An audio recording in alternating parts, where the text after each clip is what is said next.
ये हमारा हिस्ट्री का 5th चैप्टर है 12th क्लास का, जो है यात्रियों के नज़रिए समझ के बारे में उनकी समझ।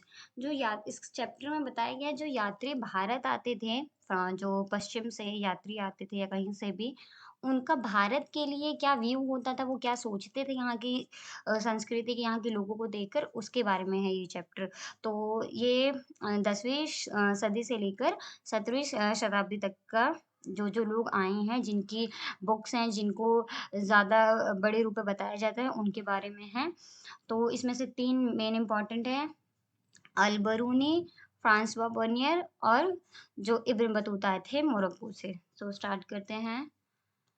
सो फर्स्ट है महिलाओं और पुरुषों द्वारा यात्रा करने के अनेक कारण थे। इसमें बताया गया है कि मतलब जो लोग यात्रा करते थे, वो क्यों करते थे? अलग-अलग कारण थे उनके। जैसे कार्य की तलाश थी, प्राकृतिक आपदाओं से बचने के लिए था और व्यापारियों, सैनिकों, पुरोहितों, तीर्थ यात्रियों के रूप में साहस की भावना से भी प्रेरित होकर ये अलग-अलग बताए गए हैं कि क्यों वो यात्राएँ करते थे। उप म महाद्वीप में आए यात्रियों के द्वारा सामाजिक विवरण अतीत की जानकारी में सहायक है। ये जो हम लोग क्यों पढ़ते हैं इस चीज़ को? हम इसलिए पढ़ते हैं कि हमें जो अतीत है उसको जानने में सहायक है कि भारत का इतिहास किस प्रकार था क्योंकि वो यहाँ से जाने के बाद उन्होंने बुक्स लिखी थी, यहाँ पर भी रख के कुछ बुक्स लिखी थी। उसके बारे में हमें पता लगता है कि उस टाइम पे हमारा इतिहास कैसा था। लेकिन ये बात ध्यान में रखने लायक है कि ये उन्होंने लिखा है जो पश्चिम से या किसी और देश से आए हुए थे। तो वो अपने अकॉर्डिंग लिखा है कि उन्होंने उनको क्या लगता था। तो इसमें ज़्यादा क्रिटिसिज़्म भी दिखाया गया है भारत को।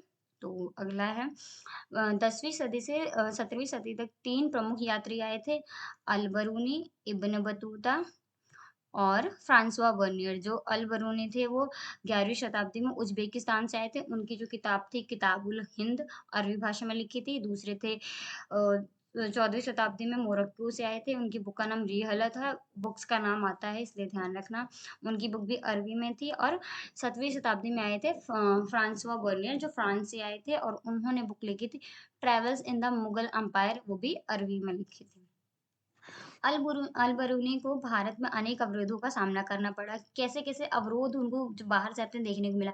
संस्कृत भाषा को उनको समझ नहीं थी, धार्मिक जो अवस्था थी वो अलग थी, प्रथा विभिन्नता थी और अभिमान देखने को मिलता था।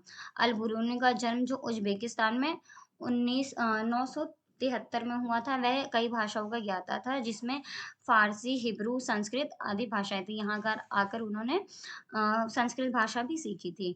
फिर 1017 में सुल्तान महमूद थे, वो उसको अपने साथ गज़नी ले गए। जो महमूद गज़नवी थे, वो अपने साथ उनको गज़नी लेके गए। अब जो उनकी किताब थी किताबुल हिंद बहुत ज़्यादा इम्पोर्टेंट पुस्तक है। इसको 80 अध्यायों में विभाजित किया गया है। प्रत्येक अध्याय है वो एक प्रश्न से शुरू होता है। विभिन्न विषयों का 80 अध्यायों में वर्णन है। कानून, धर्म, दर्शन, खगोल विज्ञान, कीमिया, रीति-रिवाज, सामाजिक जीवन, भार, तौल और नापन ये सारे विषय हैं उसमें। इब्न बतूता 1333 में सिंध पहुँचा। वह दिल्ली के सुल्तान महमूद बिन तुगलक के समय भारत आया था। ये क्वेश्चन आता है कि किसके टाइम पर इब्न बतूता भारत आए थे और कब आए थे? इब्न बतूता ने भारतीय शहरों का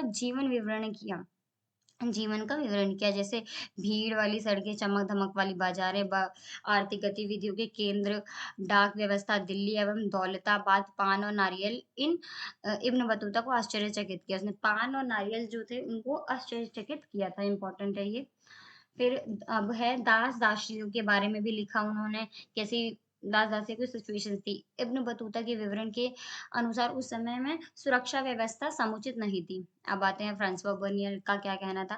फ्रांसवा बर्नियर भारत के निजी भू-स्वामित्व का अभाव था। उन्होंने कहा कि भारत में निजी भू-स्वामित्व का अभाव था, जिससे बेहतर भूधारक वर्ग का उदय ना हो सका। फ्रांसवा बर्नियर के समय भारत में मध्य वर्ग के लोग नहीं थे। सती प्रथा का भी उन्होंने वर्णन किया और सती प्रथा को उन्होंने बहुत ज़्यादा क्रिटिसिज़्म के रूप में उपयोग किया, जो था भी। बर्नियर एक चिकित्सक, राजनीतिज्ञ, दार्शनिक तथा इतिहासकार भी थे। वह 1656 में भारत आए थे। शाहजहाँ के बड़े बेटे जो दारा शिकोह था, उनके टाइम पीरियड में वो भारत आए थे।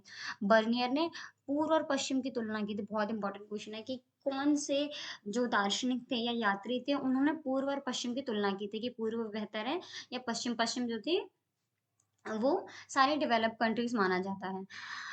बर्नियर ने मुगलकालीन शहरों को शिविर नगर बताया, शिवी नगर के रूप में उन्होंने उसका वर्णन किया था, जहाँ पर राजकीय जो दरबार आगमन से उनका अस्तित्व आता था, उनके चले जाने के बाद उनका पतन हो जाता था।